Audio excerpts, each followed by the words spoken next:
So over to you now, Norman. Okay. Thank you very much. The talk will be, well, I've titled it The Voice to Parliament, but it actually stretches somewhat wider than that. And my starting point is that I believe Indigenous Australians have been here far longer than the modern Australian citizens have. That Australia has treated Aborigines generally appallingly.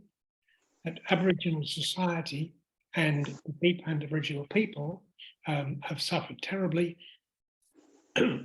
And that in anything that we do next, they should play a major role in whatever happens. Having said that, I began to get a little concerned a long time ago, and it's nothing to do with any of the details that anyone has said.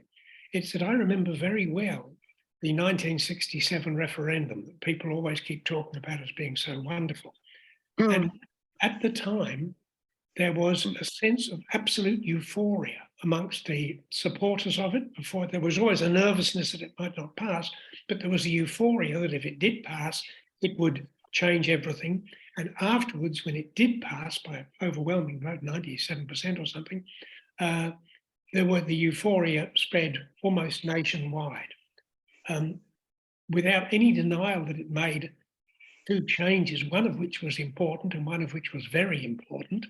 The important one was that it was the counting of Aborigines for the census.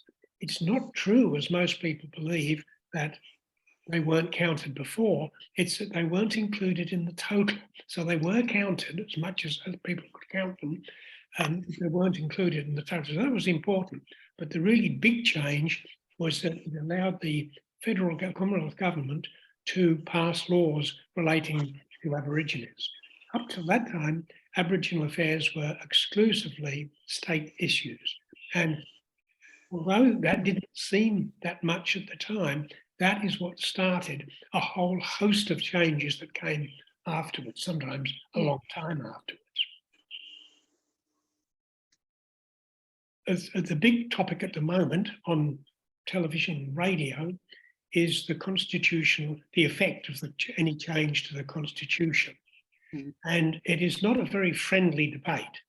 But the point is there are people who are constitutional, or claim to be, I guess correctly, constitutional experts. Some say that the problems will not occur.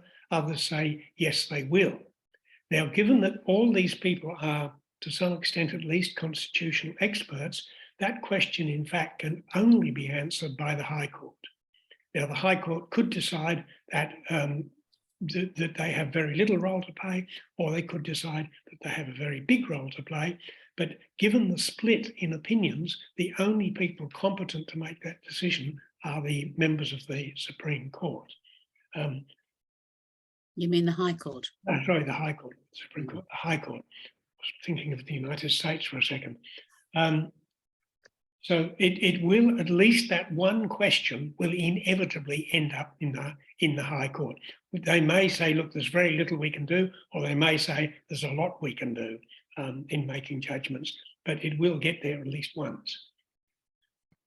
All of this grew out of the the Uluru Statement from the Heart.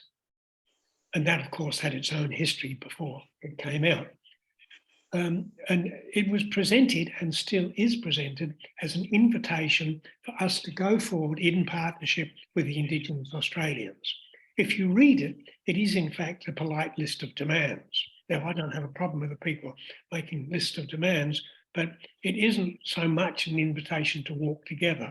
It is an invitation to agree to the demands. And although it's grown, I might just mention how the Uluru Statement from the Heart came about. It was from a meeting at Uluru, but it wasn't quite the meeting that most people think it was. It was actually a meeting of 250 invited people.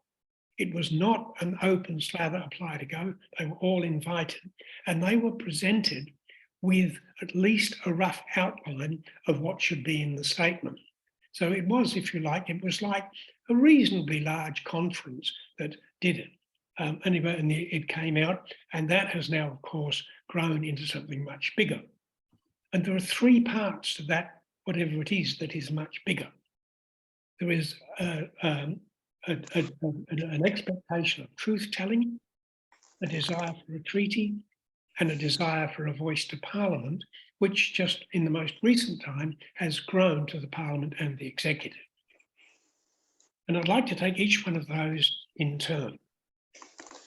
The one truth-telling exercise that most people would remember, I think, is the Truth and Reconciliation Commission in South Africa at the end of the apartheid era. And it was a dramatic several weeks while that went on. And people had great hopes that that would be the beginning of a new South Africa. And from what I can gather, from news reports and from speaking to South Africans, which is obviously only a small number because they're people I happen to meet, there seems to be a much diminished view of the value of that Truth and Reconciliation Commission now than it was when it was sitting and in its immediate aftermath.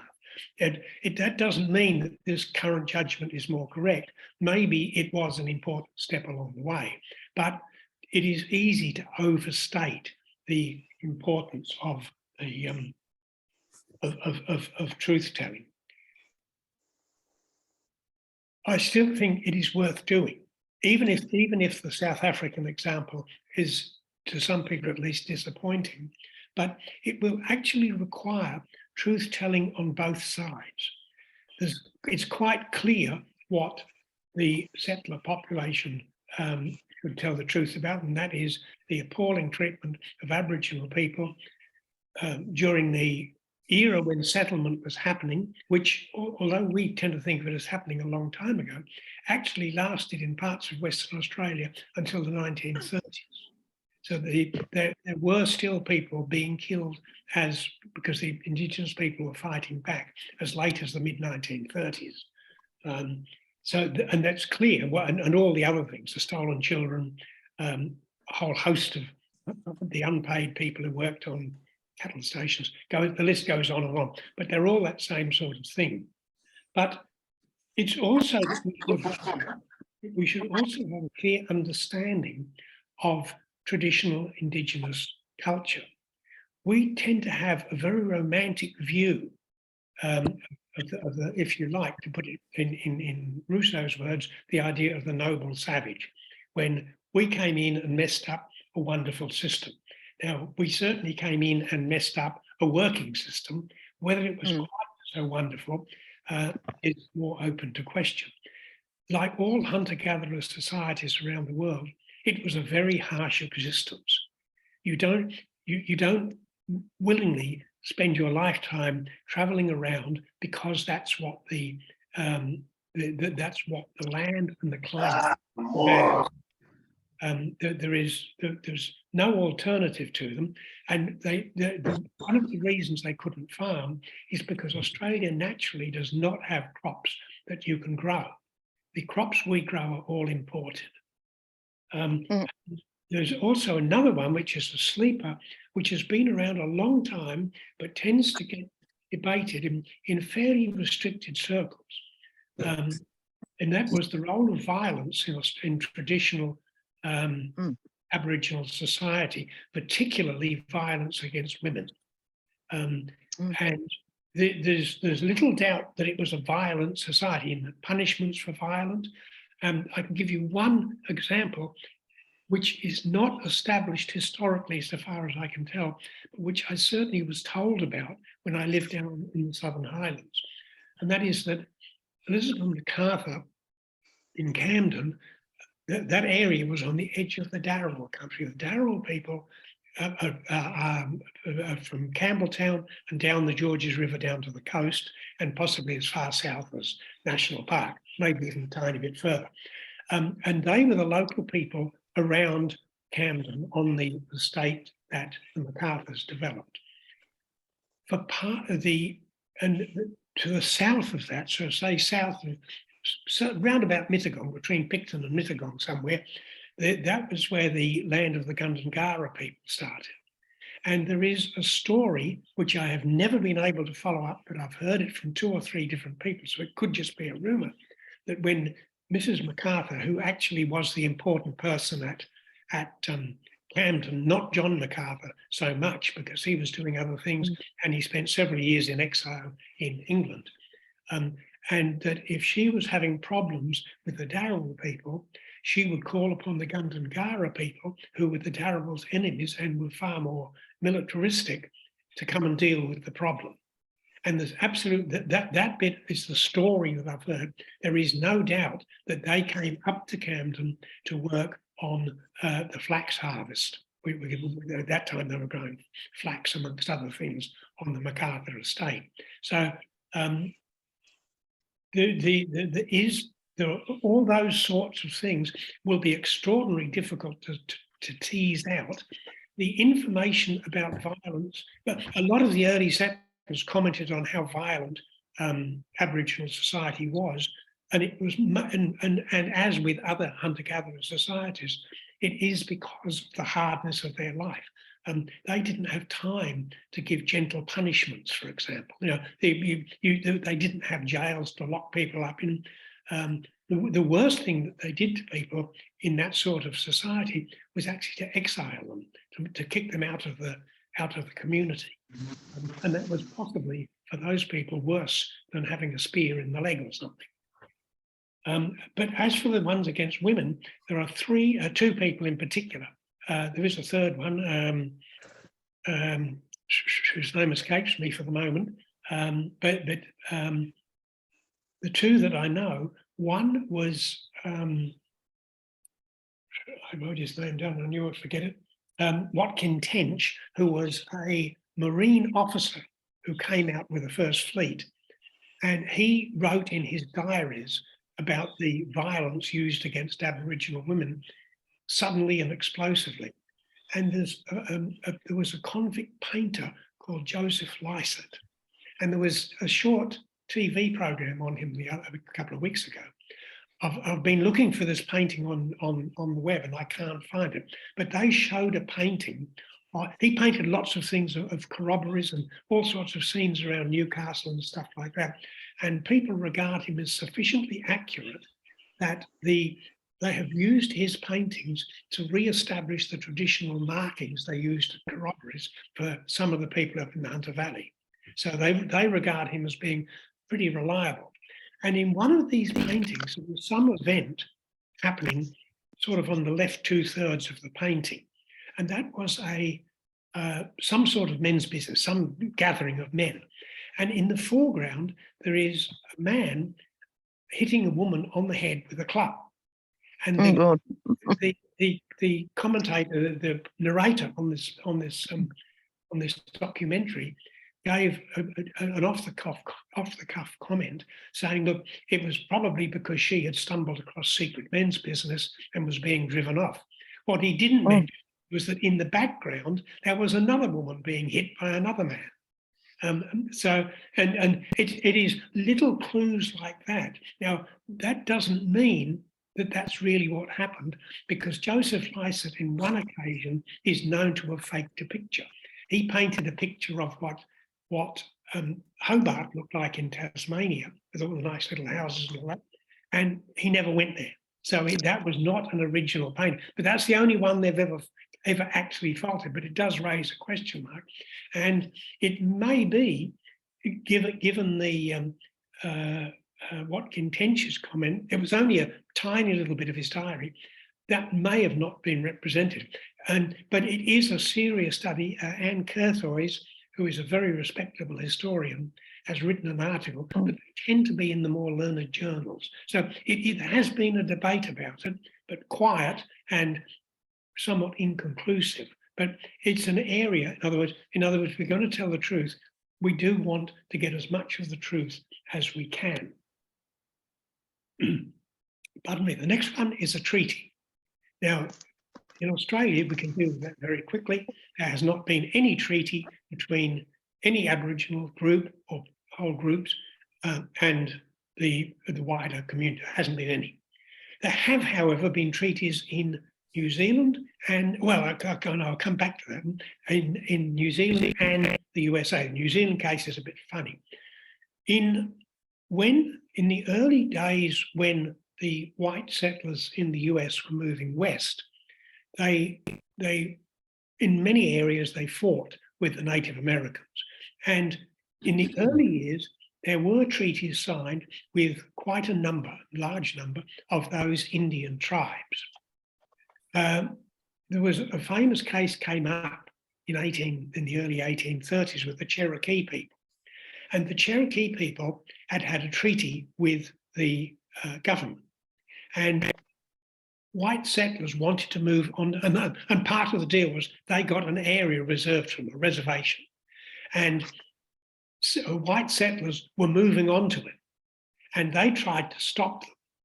I believe it was for farming land. It wasn't a gold rush or anything like that, and not farming land for grazing, for cattle. And there was a very famous case in 1832 called Worcester versus Georgia. And the judge in that case decided that this treaty was constitutionally legal and meant that the Cherokee were a sovereign people and the reservation was a foreign country.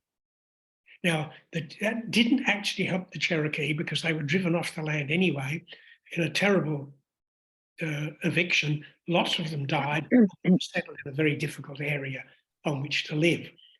But that case was followed by a whole number of other cases until each one relating to an individual tribe.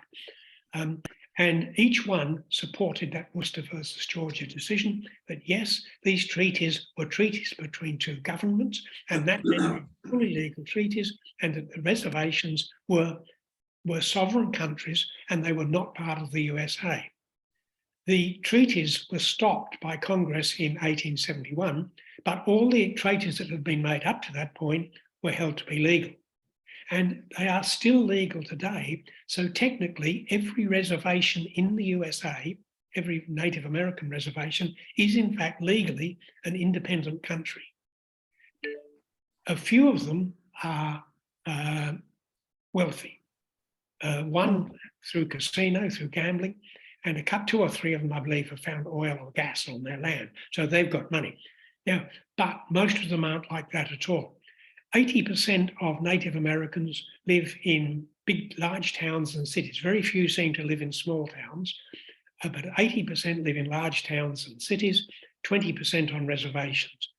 On the reservations, the conditions are by and large in most reservations as bad as they are in Indigenous communities here. They are poverty-stricken and have all the problems that we see here.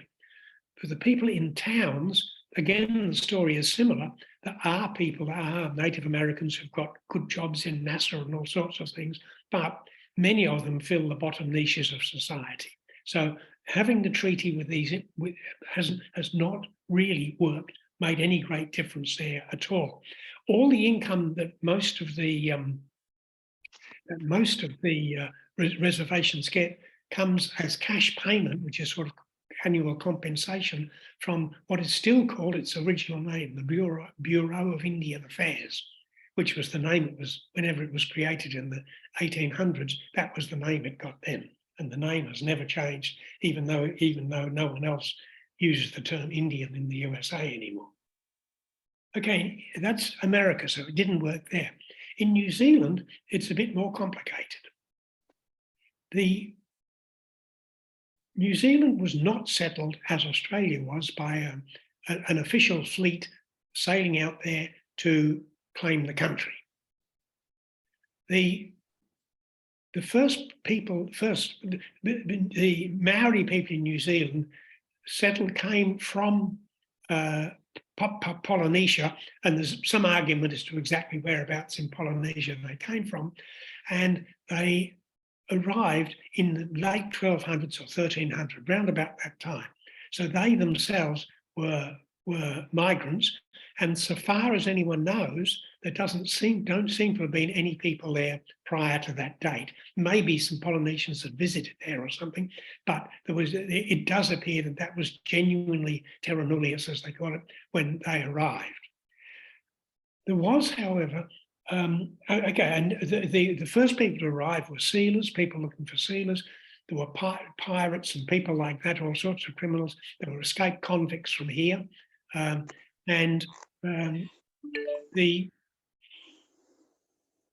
also missionaries. And the missionaries turned out to be very important because the Maori people were very different from the Aboriginal people here. First of all, being migrants themselves, all over New Zealand, wherever they were in New Zealand, they all spoke the same language. It would have been local variations, but it was the same language. Secondly, New Zealand is a small place. Thirdly, there were foods in New Zealand that they could live on. They had permanent settlements.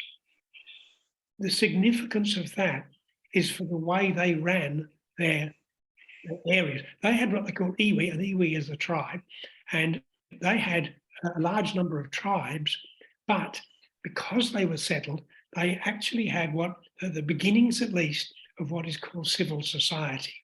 And civil society, it doesn't mean it's well-mannered or anything like that.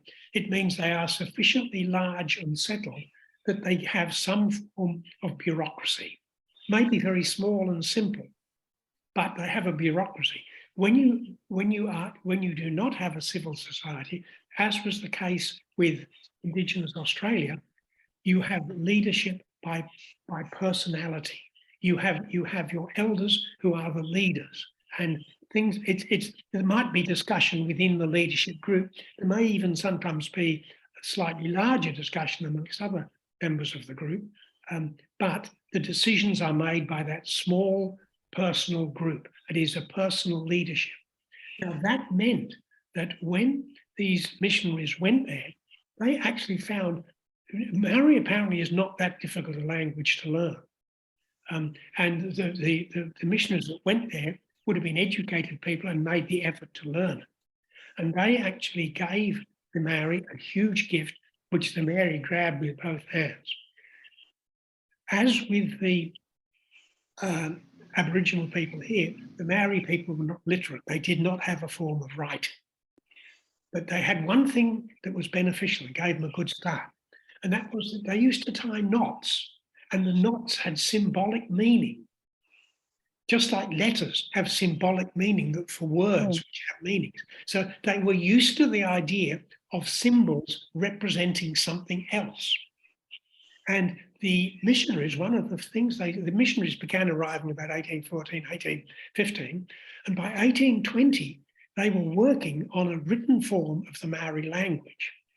And again, another thing, another difference between the Maori and the Aborigines was that maybe it was because these people arrived, the settlers arrived in dribs and drabs. That's not clear. But the Maori began to deal with them. So the Maori were already subsistence farmers. They grew their own food. Very quickly, and this may have been some inherited stuff that had come across in their culture from Polynesia, I don't know. They began trading with the settlers, including becoming commercial farmers very, very early on. As more people, this was still when just a few people were arriving in the country in dribs and drabs. And the gift from the missionaries was a form of writing. And the Maori people grabbed it with both hands. And apparently it's an easy language to write because unlike in English, every time you write one of the sounds, it is precisely the same. It doesn't vary like it does in English. And at least some of the Maori became literate. They could read and maybe write very quickly. They also learned from these people. They actually went out and talked and learned. And they very quickly understood the concept of sovereignty. And in 1835, a group of them, and the name begins with a W, and it's a very long name, and I can never say it. But anyway, they announced from this group. Wasn't everyone in not every tribal chief in New Zealand, but a group of them declared sovereignty. They understood what sovereignty meant, that we're the boss, which is what sovereignty means. It means you are the ultimate authority. Now, no one took any notice of it, but it was interesting that they did that early. and it is something that has come back and is useful now. But anyway, by 1840, the British were getting worried about these rapscallions escaping to New Zealand, and the Maori were very worried because these people were either stealing or trying to trick the land ownership from Maori people. And so there was what is known as the Waitangi Treaty was signed in 1840. Now, it isn't actually a proper treaty. It has been described by people who are experts on treaties as an understanding. The reason for that is a few reasons. One is that it wasn't signed, it was signed by individual chiefs of the iwi, of the tribes, originally with 44 chiefs on the North Island. And it was then taken around the country, North and South Island, and about another 100 or so, another 200 or so, sorry, signed it. About 240 altogether, to maybe 250. I'm not sure, I never counted. But there is an important point about it. The Maori signed because they were concerned about the land that was being taken from them by trickery, and the British because they were concerned for law and order. But it wasn't a full treaty, apart from the fact that it was signed in this rather strange way, but because there were two different versions of it. There was the English language version and the Maori language version. And even if, and there's no way at this point of time knowing which it is, either the Maori version was translated, the Maori version was translated from the English by missionaries. Either it was the best they could possibly do, or they deliberately put a few things in it that were different. There's no way of knowing. Probably it's most likely to be the first one that is very difficult to translate concepts. According to the English version, the Crown, and it was signed between the Crown and the Maori chiefs, not the British government. It was the Crown that signed it on behalf of England or UK as it was then. The English version said that the Maori had signed over sovereignty to England, to the UK, to the Crown, but had the right to live there and do various things. The Maori version says just about the opposite, that they gave permission for the English settlers to settle there. Now, that's a bit of a simplification, it's more complicated than that, but it was this understanding. And in a sense, it didn't matter anyway, because it was totally ignored for many, many years, and it didn't make any difference. And the Maori were treated as second-class citizens. There is one point it's worth making, however, and they were not treated as badly as the Aborigines were here. Until the 1970s, New Zealand was an incredibly racist country, and it was only in the 1970s that people began to look at the Treaty of Waitangi, and even though they knew it wasn't technically a treaty, to treat it as if it were. So many of the changes that have happened since the 70s have been treated as if that treaty were a proper treaty. Not all of them, but some of them. But there was another thing happened in New Zealand too that never happened here. And it was a long time ago, it was 1867. And in 1867, they created 4 Maori seats in Parliament. Now, very few, and they were voted. Very few people in New Zealand could vote in those days because you had to have a certain amount of property to be able to vote. And the problem with the Maori people is that property wasn't individual, it was held in common. So there were very few people who could pass the test to vote. Later on, that was eased dramatically, and the number of Maori representatives was increased to 7. They very rarely, however, vote together. They've been members of various parties. Occasionally they do get together over some particular issue. Winston Peters, for example, who was at least part Maori, created his own party and was briefly for a couple of years, the Prime Minister of New Zealand. So that Waitangi Treaty has, since the 1970s, led to various improvements of the lot of the Maori people, but they are still significantly poorer than the and overrepresented in jail than the white population of New Zealand. The people who are most overrepresented in jail, however, are later arrivals, the Pacific Islanders, and they are seriously overrepresented in jail. But again, many of them now have become New Zealand citizens, but they are later arrivals, and their issues are separate from the Maori issues. They don't have special representatives in Parliament, for example.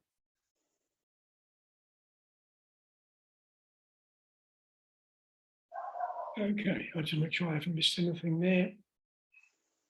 Don't think so. Okay, let's turn the page. The next page I had the good sense to write slightly bigger.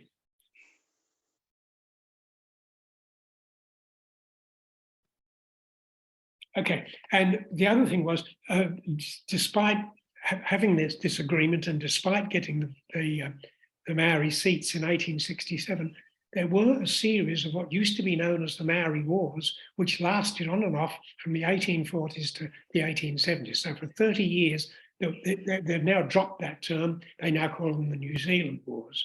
And you may notice in Australia, we have made a similar change, not quite so dramatic, but similar, in that people for the last 20 or 30 years have been talking about the frontier wars. That's as the settler population moved into new areas. As I said, they lasted up until the 1930s. They used to be known as the frontier wars, and some people still use that term, but I've noticed in the last few years, the term Australian wars has been sneaking in there.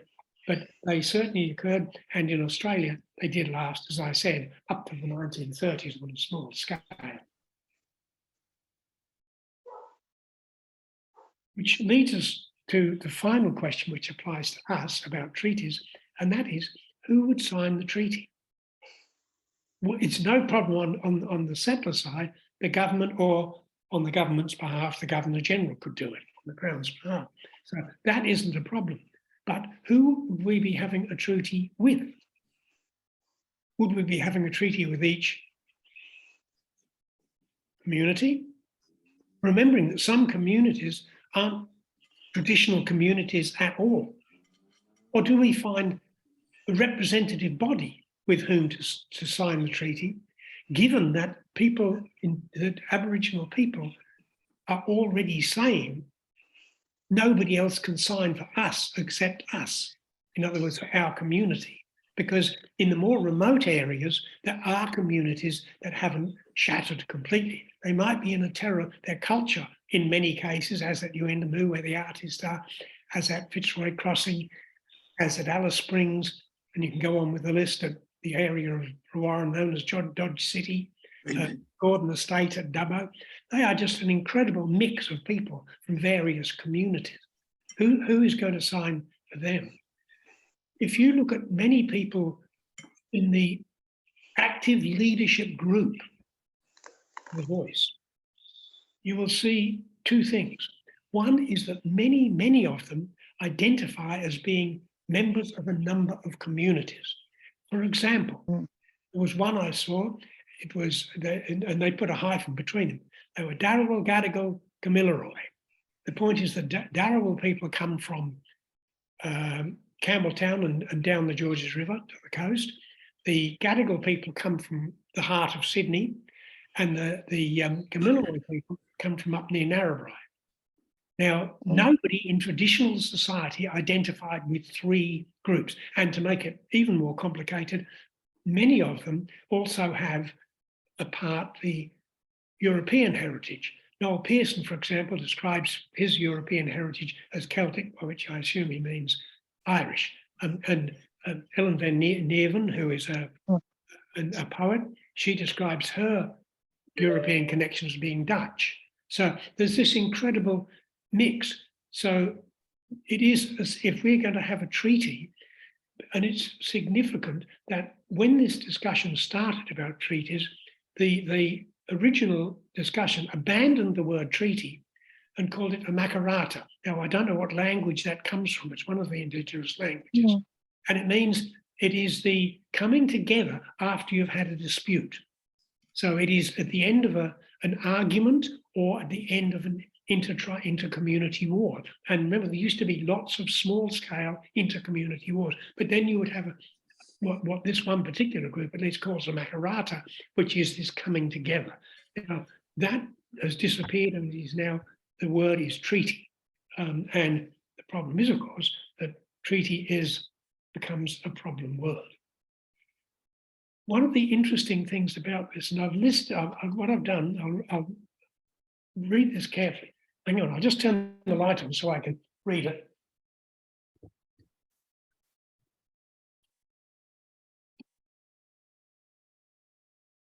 Okay, this is a comparison of Indigenous society in Australia, Aboriginal society and Maori society, remembering that Maori society, it still has problems, some of them very large problems, but if you took it across the whole breadth of history, they have done better, even though they haven't done well, they have done better than in the Aboriginal communities.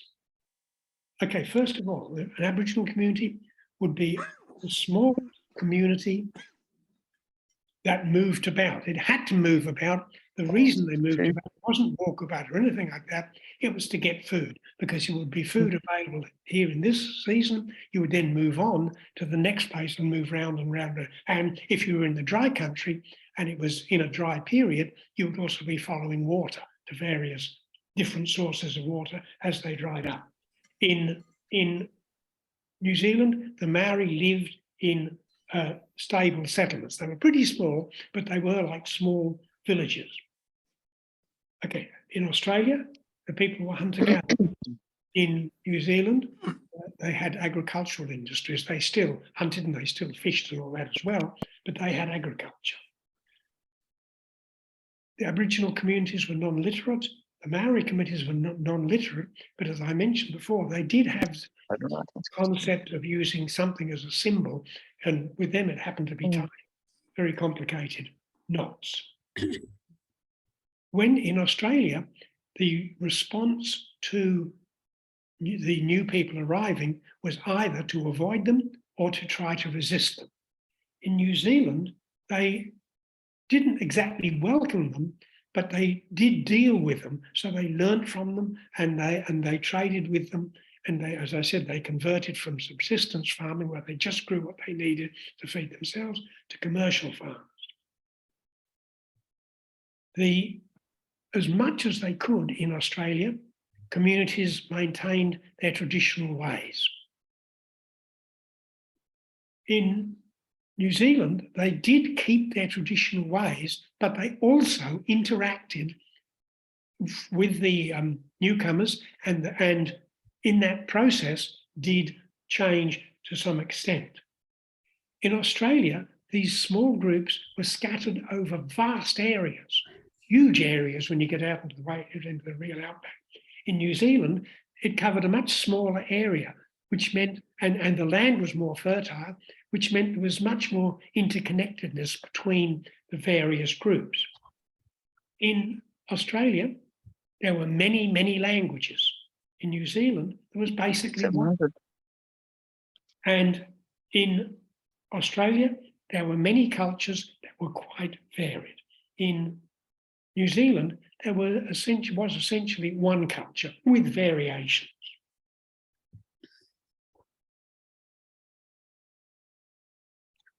Okay, so New Zealand's situation, which at least operated on what you might call a bit of a pretend treaty, has worked, but there are reasons other than the treaty why it has worked. And there are problems here, such as who do we sign the treaty with? And there is probably much more animosity here nowadays than there is in New Zealand, even though it does still exist. One of the changes that has happened in recent years in Indigenous society is the term First Nations. So far as I can tell, that term originated in Canada. And it's a very significant term because they're saying, by using the term First Nations, we are a nation, or we are a number of nations, which raises the questions, what is a nation? What does the word mean? Why is it so important that you say, I am a nation?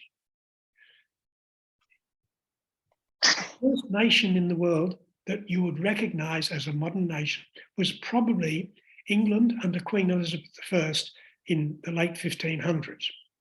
She died in the very early 1600s.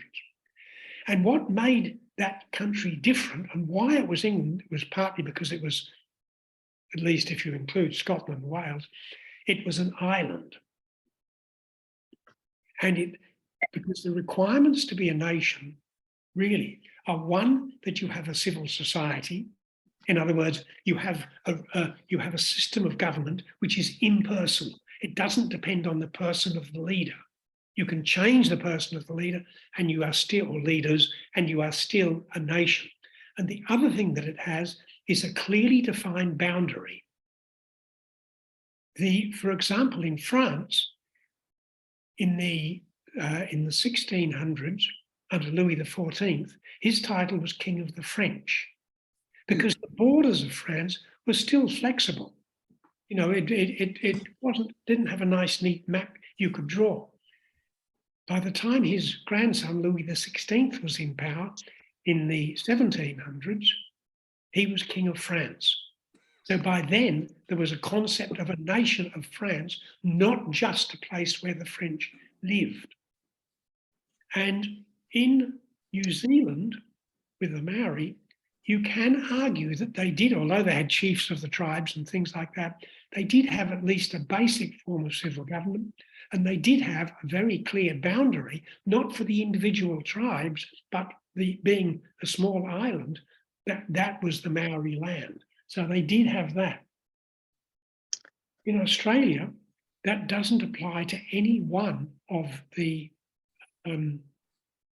Aboriginal communities, because their boundaries were fluid. There were areas where at different times of the year, different, in some places, not everywhere, different people come through that part of the land for a different reason. So it may be because these people were there to get this, group A was there to get some particular sort of fruit from bushes. Later on, it was people who were getting seeds from other bushes, things like that. So the boundaries weren't there. So First Nations, it was invented in Canada, so far as I can tell, and it is actually an attempt to claim the equal status. It's not doesn't sound like a big deal, but it does matter to the people who do the negotiating. Okay, so we've looked at truth-telling, and we've looked at the idea of having a treaty. Having a voice. The voice to Parliament idea is not by any means unique. Norway, Sweden, and Finland each has what's called a Sami parliament. The Sami are the original indigenous people of those three countries, and they live in the northern reaches of the three countries. Now, I know nothing at all about Finland, but I know a little about Norway and Sweden and their Sami parliaments. In both countries, these Sami parliaments were created both, I think they both date from the mid to late 70s. And the idea is the same as the voice, that they are there to represent the interests of the Sami people, of the indigenous people. And the Sami people live in the north of those countries, and all of them depend essentially on reindeer. You know, you don't farm or herd, you don't herd reindeer. They're not herd animals like that. The Sami individuals do own their reindeer, and they can tell which is which, but they're all in one big mob. And the Sami people follow the reindeer. The reindeer have their traditional paths that they follow so they can eat all year round. and the people follow them. So they're, if you like, semi-domesticated. But that depends on them having these vast areas of land in the north open and accessible, which they have been up until now. Now, the Sami people have benefited from having the Sami parliament in many things. Their housing, for example, has improved quite significantly. And there is now not much difference in standard between the non-Sami people and the Sami people so far as housing is concerned. But in the both, now one of them, Sweden, if I remember correctly, the Sami parliament is in the constitution. The other one, which I believe is Norway, it's not, maybe the other way around, but they both say the same thing, that not that the Sami parliaments are useless, but they are ignored if it comes to the really important things. They put their case and they're ignored. And in each case, in each country, there is a very big case.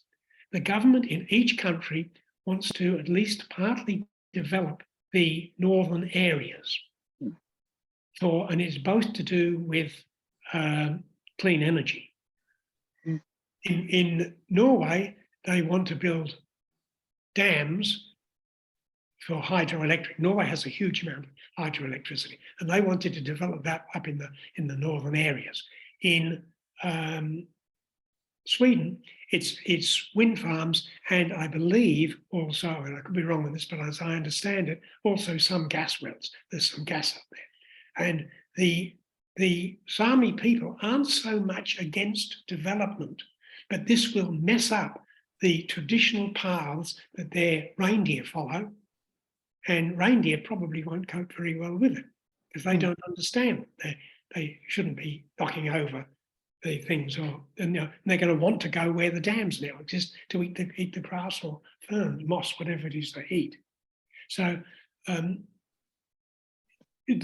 also in Sweden, there is a huge argument which would happen here, in that anyone who can establish themselves as a Sami person can vote for the Sami parliament.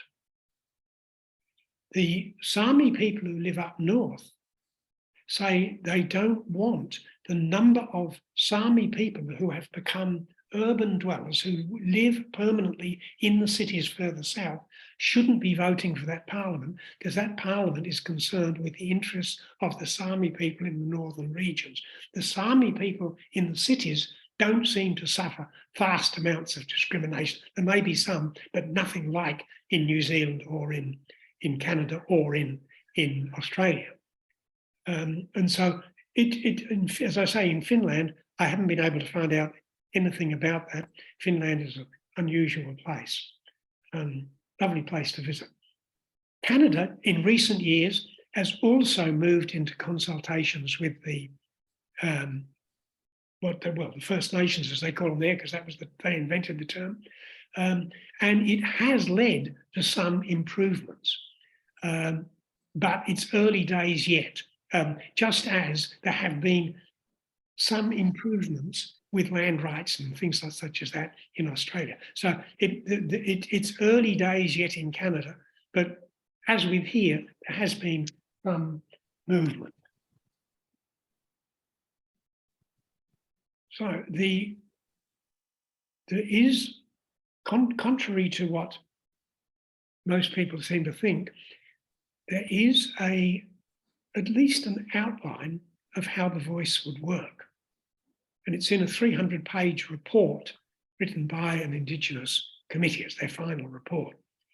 And it is at best a very rough sketch, but roughly what there will be is there will be local bodies which would be in I assume, doesn't make it quite clear, in a single community. Certainly if the community is more than a tiny group of a few people, it will be a single community. There will also be regional bodies, and there will be a national body. And perhaps unexpectedly, beside these, there will also be state bodies, but they're not part of that hierarchy. They are later additions. Queensland, for example, is in the process of trying to get, and South Australia, to get a state voice to Parliament established. And in Queensland, there is one particular Indigenous body that is insisting that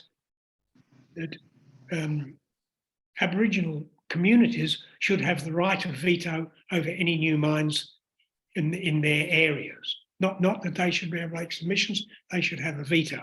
So these things, they all have to interact with each other. There is no indication whatsoever as to how that interaction will take place. All of that still has to be in the future. Anthony Albanese is correct, but a little deceptive when he says that the final model hasn't been settled on. He is correct, it hasn't been settled on, but it is absolutely clear that that is the only model on the table. As I said at the beginning, I think the Indigenous Australians should have a way of getting their opinions and their views heard publicly and debated and discussed. The question is the proposed voice to Parliament the best way to do it? Because, and particularly, if it is established through the Constitution, it is going to be extremely difficult, if not impossible, to change it. Now, given that all we have at the moment is this very broad sketch, it is the sort of sketch that students who are studying government at university could draw up as to say, now, what would be an alternative form of government? It's that sort of rough sketch. It's 300 odd pages, but how that view, people's opinions would be transmitted within these multitude of communities, and which of those views would be ultimately transmitted to Canberra. If there are a multitude of views feed in, in other words, if you manage to create a bureaucracy, there has to be a bureaucracy to transmit the views of all these communities into the regional bodies and then up to Canberra. At each stage, they will be filtered because the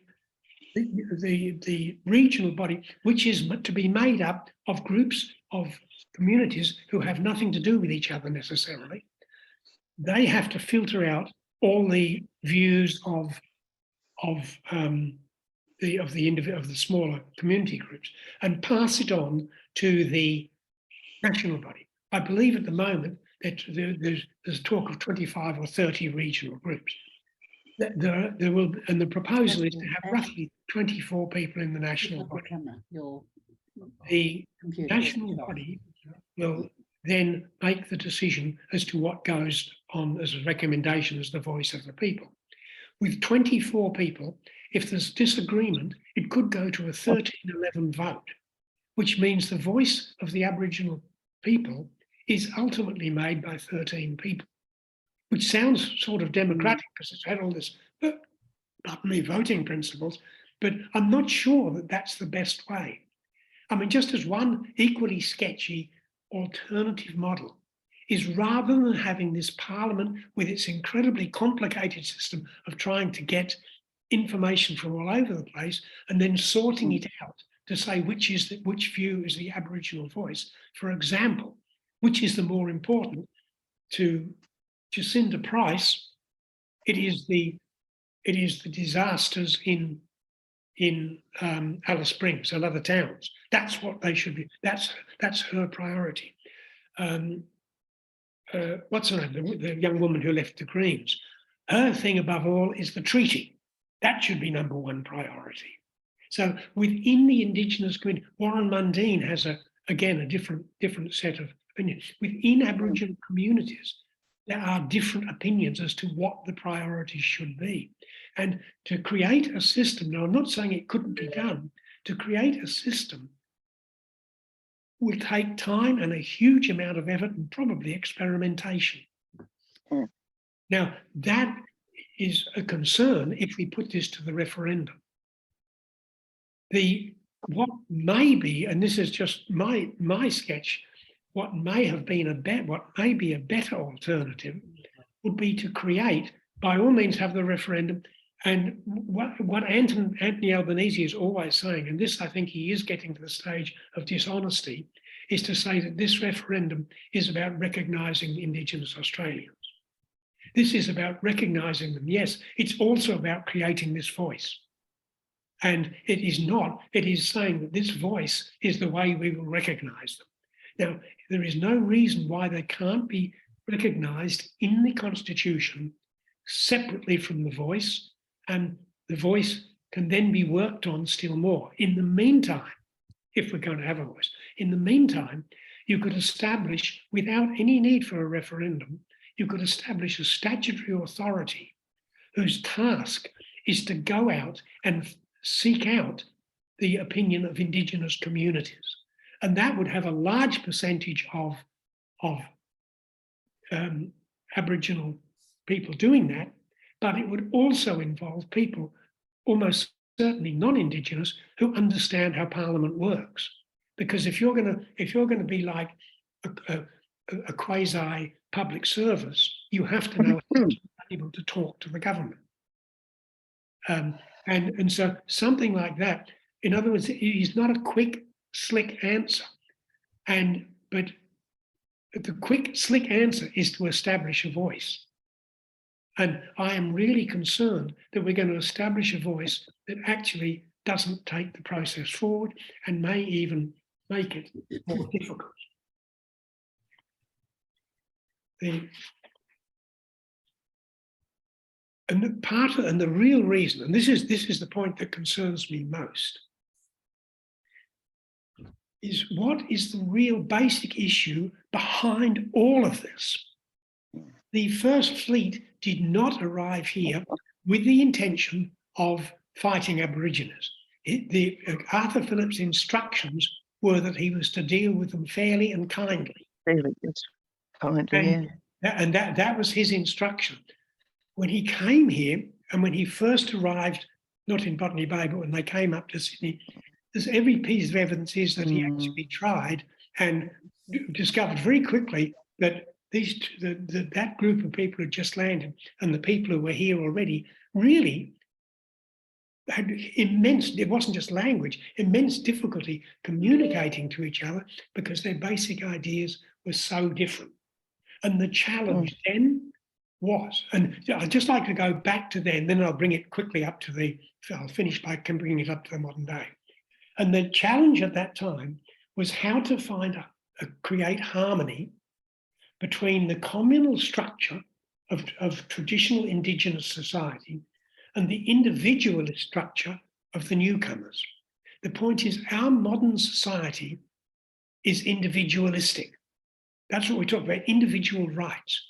The traditional Indigenous society did not recognise in any form the idea of individual rights of you as a person. If you were an elder and a leader, you had rights to do so and so. But it was all to be in the interests of the community.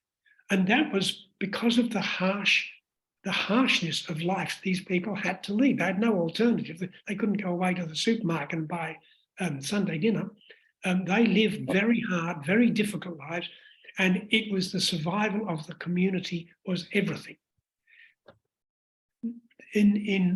It's true, we had convicts here who didn't have those rights and freedoms, but for anyone who's a free settler here, it was an individualistic society, and even when the convicts were freed, they became individual small-scale farmers.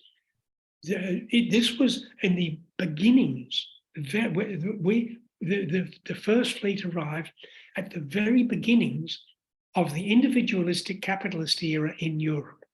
This was when it was just beginning. This is the era when Adam Smith wrote his first book, The Wealth of Nations. And 30 years later, the first economics textbook was written, because this wasn't really an economic textbook. It was right at the very beginning, and the whole idea behind that is individuals, and individual rights and individual obligations. In the Indigenous society, it was the exact opposite. And and what they thought was good, we thought was bad. What we think is good, the individual desire to be ambitious and to get on, is destructive for their structure. So that it isn't just that we are different, it was that the two societies, you could not get two societies that were more in opposition to each other in their basic beliefs. There is now, to just finish off, there is a modern complication. And that is because of the inability of this problem to be solved in the early years, not just with the First Fleet, but as settlers moved out all over Australia. The modern complication is that the traditional cultures have been destroyed, shattered. And it doesn't matter where you go, because and this is one place, now Marx got many things wrong, but Cullen, one thing that he got right was that the culture of a society, the basis of any culture in any society is their economic situation. By economic, he meant how they could live. And the economic situation of the Aboriginal people was very, very basic. And it was about survival. They didn't have the luxury of saying, what can we do better? They were too busy saying, how can we survive? The newcomers had got to the stage where they could survive. And they could now say, what can we do better? And the path that either they chose or that was the only one they saw, whatever, was leading to our modern individualistic capitalist society. And these two collided. Now, what happened, to sum a very long, complicated story up, was that the Indigenous people lost their way of life. And particularly, the men lost their way of life, because the women still had the roles as caregivers and mothers and all of that. The men's traditional role was to go out hunting, to fight wars, if necessary, low and small scale wars, but above all to go hunting. And that was a full-time occupation because you only had throwing sticks, boomerangs, or spears, or, well, no, even for fishing, they used fishing spears or nets or traps in some rivers like at Warrana. But that was all they had, and that was their full-time job.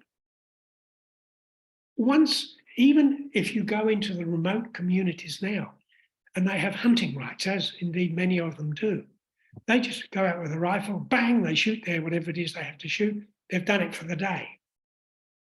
And they have no other established cultural role in their traditional society beyond that. They've got nothing.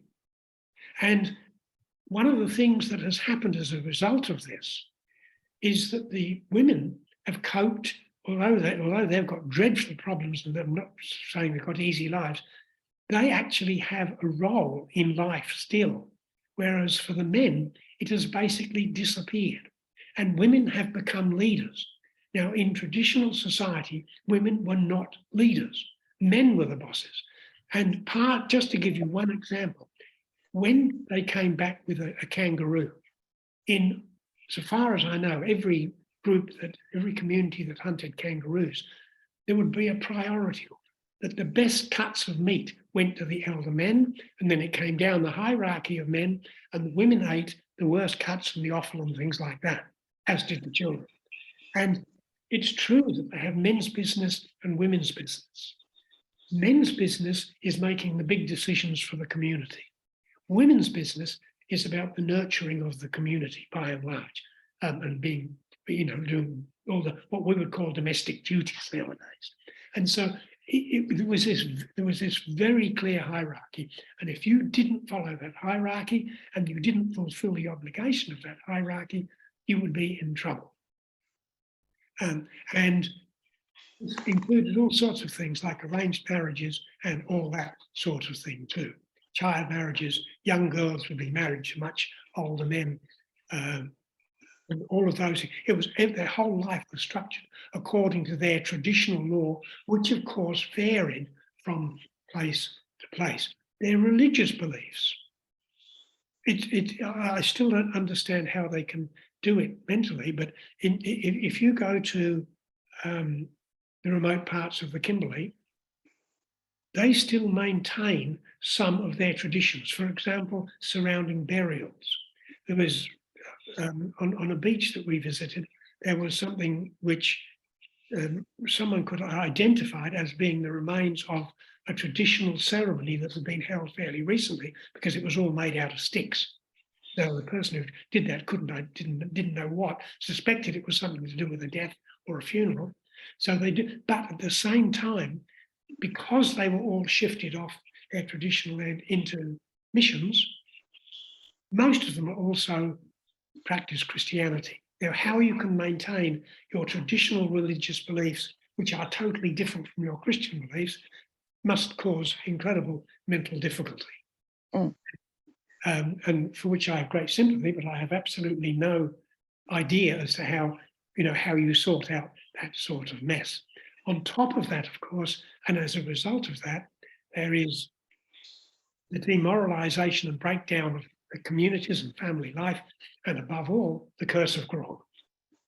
There is absolutely no doubt that grog is an absolute disaster for them. But it is extraordinarily difficult to stop it, because you can declare, if you're in a community, small remote community, you can declare it a dry community. All that does means that people smuggle it in or go outside the community to drink. It works for a while. It's a good circuit breaker. And you can have services like in Broome. They have a drying out house, and they do in several other communities, so that people aren't carted off to a lockup. They can voluntarily come in, or they actually have Indigenous people driving around in vans and pick them up and take them to the dry out centre. In Broome, we were in Broome last year, that centre was closed, probably because of COVID, but I'm not sure. Maybe there was another reason.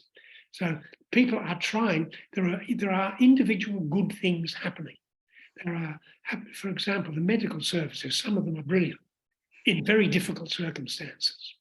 There are people who get young offenders, rather than sending them to jail, they take them out country and teach them some of the traditions of living out in the bush, which is fine, but that lasts 6 weeks or 3 months maybe. What do you do then? You bring them back to the community, and they are in the Same environment. Same environment, and it is extraordinarily difficult. There are.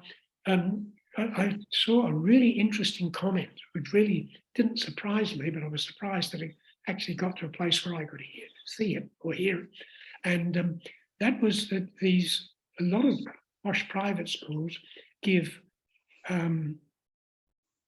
scholarships to people from remote communities. Now that sounds great, but this person said, no, look, we're not ungrateful for the fact that we've been given this opportunity, but we were not treated well by the other students. We were condescended to, and we were clearly marked out as these strange scholarship students. And so even that, which may well be well intended, even that is difficult. Now, I'm not saying you should ban them, but even that is not the total solution, which is why I think we are not yet at a stage where we could have the voice in its current form. I think we should make every possible effort to find what the opinions of Indigenous people are, and they should be able to find a way to feed it into the discussion. But to lock it in this way that it is in the voice, I have no problem with simplifying it and making recognition. Then what do you recognise? And this is tricky. The simple way is you would recognise them as the original custodians, because they see the land much more in that way. And to be fair, that is what they do still have as a strong part of their culture, that this is country, not our country or the country. It is country. And they have an obligation to country. And that doesn't just mean sweeping it up and keeping it clean and tidy. It is a spiritual commitment. But how you actually combine that, it's not difficult to combine it and say, this is a particular Sikh sacred site, we will treat that like we would St Mary's Cathedral. But what Indigenous people argue is, no, it's not that one site. That might be super special, but this vast area around it, sometimes thousands of square miles, is also sacred. And how do you adjust modern society with the idea that you won't develop that sort of country? The same even as delivering medical services and education. If people live in tiny remote communities, how do we even offer them services? It is extraordinarily difficult. How do you give blood transfusion when there aren't enough people to be donors? Simple stuff. How do you even, you can't have one doctor for 200 people in a remote community. And some of them are smaller than 200. There are all these things to look at, and we have to start somewhere. And we are starting somewhere, and I think we could put a lot more money into things like legal services. We could look seriously at what can we do as an alternative to jailing people for things like unpaid fines for being drunk. Now, it's easy to say we should have diversionary programs. What diversionary program? What are you going to divert them to? We've done them too, yeah. Yeah, I mean, it is so easy for these things. And this, and well, as to get right back to where I was at the beginning, where I said there was the euphoria surrounding the 1967 referendum that really was over the top. And unfortunately, what we have with The Voice is that equal sense of euphoria. This is going to solve everything.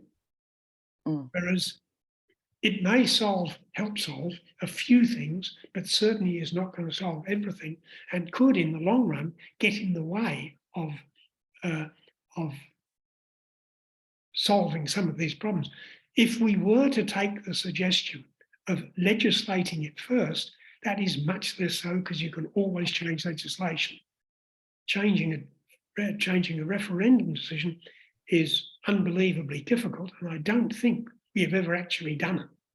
Not once. We've had 8, I think it's 8 referendums have passed out of however many we've had, but I don't think any of them have actually cancelled a previous referendum decision. In fact, I'm sure they haven't. So at the moment, I want there to be some form of voice, but I'm not at all convinced that we are on the right track with this particular model by putting it in the Constitution, saying they have the right to express views to Parliament and the Executive. So at this moment, I'm still hoping that sense prevails, even if it is simply, even if we get a clear description of what